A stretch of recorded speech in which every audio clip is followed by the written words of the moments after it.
Warisan Donnarumma yang didapat Alessandro Pizzarri di AC Milan, ucapan Abbiati jadi bukti. Pizzarri adalah orang pertama yang tahu Donnarumma akan hengkang ke PSG.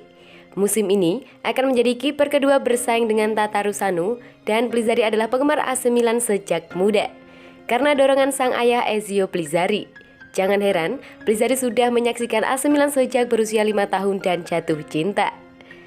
Ezio sejatinya mengarahkan sang anak sebagai gelandang nomor 10 seperti kakak, tetapi Pizzarri muda enggan berlari dan membuat sang ayah melatihnya untuk menjadi penjaga gawang. Dia menjadi penjaga gawang yang hebat karena tidak ingin berlari, kelakar Ezio. Ketika ia masuk dalam trial untuk bergabung ke AC Milan pada 2007, ia mengaku cukup lama mendapatkan jadwal dari klub. Juventus, Inter Milan hingga Florenzi justru melirik talentanya. Bahkan Inter Milan menemui Ezio Pizzarri dan mengajaknya bergabung ke akademi. Perwakilan Inter Milan tersebut hanya menerima jawaban sederhana dari Ezio. Jika bukan dari AC Milan, kami akan memilih untuk bertahan di sini. Akhirnya, Alessandro Pizzarri mendapatkan jawaban yang dinantinya bergabung ke Akademi AC Milan pada usia 8 tahun. Sejak itu, hatinya tertanam di AC Milan dan tidak sedikit pun berpaling. Namun, Pizzarri sadar bahwa persaingan ketat AC Milan justru bisa menjadi bumerang baginya.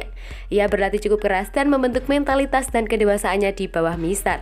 Dan Pizzarri sangat menyukai tantangan. Dalam situasi sesi latihan, ia bertaruh dengan tim Primavera Milan U17 untuk sebanyak mungkin menepis bola dalam latihan penalti.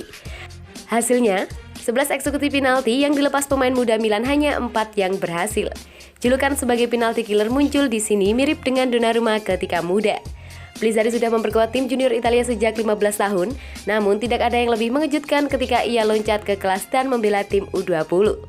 Alberigo Evani, saat itu pelatih Italia U20, tanpa sengaja melihat latihan Pizzarri bersama timnas U17 Italia untuk persiapan Euro. Melihat sosok Pizzarri, tidak perlu waktu lama bagi Evani dan segera memanggilnya untuk bergabung ke tim U20 yang dipersiapkan untuk Piala Dunia U20 pada tahun 2017. Dan Pizzarri menjadi sosok termuda di skuad tersebut. Ia baru berusia 17 tahun dan harus bersaing dengan dua kiper yang lebih senior. Ia bersaing dengan Andrea Zaccagano, Samuel Perisan, dan Evani sejatinya memproyeksikan Zaccagano sebagai kiper utama. Secara bergantian, Evani merotasi penjaga gawang. Italia akhirnya kalah di semifinal dari Inggris. Di perebutan peringkat ketiga, Pizzarri menunjukkan kelasnya. Menghadapi Uruguay, ia membuat gawangnya tetap rawan selama 90 menit. Sebelum akhirnya menjadi pahlawan di babak adu penalti dengan menepis semua tendangan Uruguay. Talentanya mulai disadari AC Milan. Pizzarri kemudian dipinjamkan ke Ternana, Livorno hingga musim lalu ke Reggina. Sejatinya, kontraknya bersama Milan berakhir musim 2018 dan Livorno berniat mempermanenkannya. Tetapi, Paolo Maldini bergerak dan kembali memperpanjang kontraknya hingga tahun 2023. Kini, Pizzarri dengan tegas tidak akan dipinjamkan AC Milan dan mulai diproyeksikan sebagai kiper kedua untuk menjadi backup Maignan.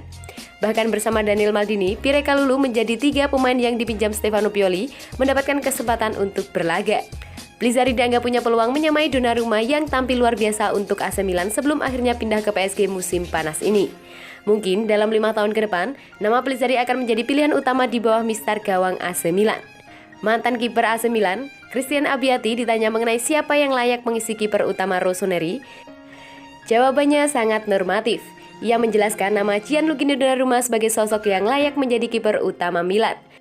Jelas Gigio Donnarumma sangat layak menjadi penjaga gawang utama, tetapi ia akan mendapatkan tekanan besar dari Alessandro Pizzarri, ujar Abbiati. Pertanyaan konyol Ibrahimovic saat pertama kali balikan dengan AC Milan. Terungkap, Zlatan Ibrahimovic melontarkan pertanyaan konyol saat ia dapat kesempatan balikan ke raksasa Liga Italia AC Milan setahun silam.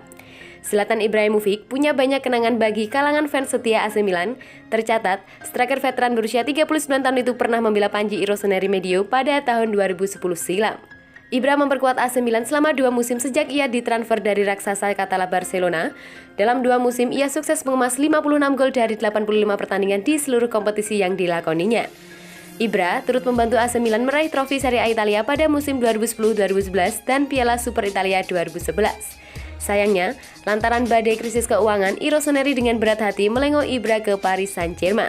Tak hanya PSG, Ibra juga sempat menyeberang ke Manchester United dan La Galaxy setelah angkat kaki dari San Siro. Akan tetapi, pada awal tahun 2020 lalu, Ibra memutuskan balikan dengan AC Milan setelah kontraknya tak diperpanjang La Galaxy. Ibra yang terkenal dengan tingkahnya menyeleneh rupanya langsung menghangatkan ruang ganti AC Milan saat pertama kali bergabung dengan rekan setimnya. Zlatan Ibrahimovic langsung melontarkan pertanyaan konyol saat ia mendapatkan kesempatan balikan ke raksasa Liga Italia AC Milan setahun silam. Pertanyaan pertama yang dilontarkan Ibra terkait dengan Liga Champions. Ketika saya tiba di Milan, saya bertanya di ruang ganti berapa banyak yang bermain di Liga Champions. Hanya 2 orang yang mengangkat tangan. Saya pikir itu lelucon. Kenangan pemain asal Swedia itu melansir dari Football Italia. Musim lalu, tujuannya adalah untuk memenangkan Liga Champions dan memenangkan kejuaraan. Saya tidak berhasil dalam hal ini. Tetapi kami nyaris, kami tiba di urutan kedua. Ini bukan hanya karena saya, kami semua melakukan pekerjaan yang hebat bersama-sama. Rekan satu tim, bahkan yang muda dan tidak berpengalaman, telah memahami apa yang dibutuhkan untuk mencapai tempat kami tiba di Mei lalu. Tetapi, juga ada sesuatu yang hilang untuk dimenangkan. Kami semua bekerja keras untuk itu.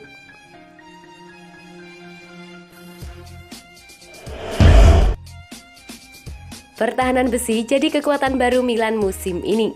Sebagaimana yang dikemukakan La Gazzetta dello Sport, Rossoneri hanya kebobolan 2 gol dalam 5 pertandingan musim ini, yang menjadi rekor pertahanan terbaik di Serie A bersama dengan Napoli, yang saat ini memimpin klasemen dengan mengoleksi 15 poin sempurna. Perkembangan lini pertahanan pasukan Stefano Pioli pada awal musim ini telah teruji, dengan Simon Kjaer kini menjadi elemen fundamental di tim dalam maupun di luar lapangan. Pengaruh Fikayo Tomori yang di luar dugaan ternyata begitu impresif, dan kebangkitan Alessandro Romagnoli yang musim lalu gagal menutup tahun dengan baik namun sekarang kembali ke level tertinggi. Keberadaan Mike Maignan yang bisa diandalkan telah menjadi tanda menyenangkan lain dari awal musim ini, mengingat ia juga didatangkan pada bursa transfer musim panas lalu dengan sedikit skeptisme, mengingat menggantikan Gianluigi Donnarumma memang bukan tugas yang mudah. Namun pemain kedua kini telah dilupakan dan semua orang di klub Serie A tersebut menyukai Magic Mike. Fans tentu berharap lini pertahanan tangguh yang dimiliki Pioli tersebut bisa tetap konsisten dan menjadi sumber kekuatan Milan untuk akhirnya benar-benar bisa bersaing di level top dan tidak lagi tergutat di papan tengah seperti pada beberapa musim terakhir.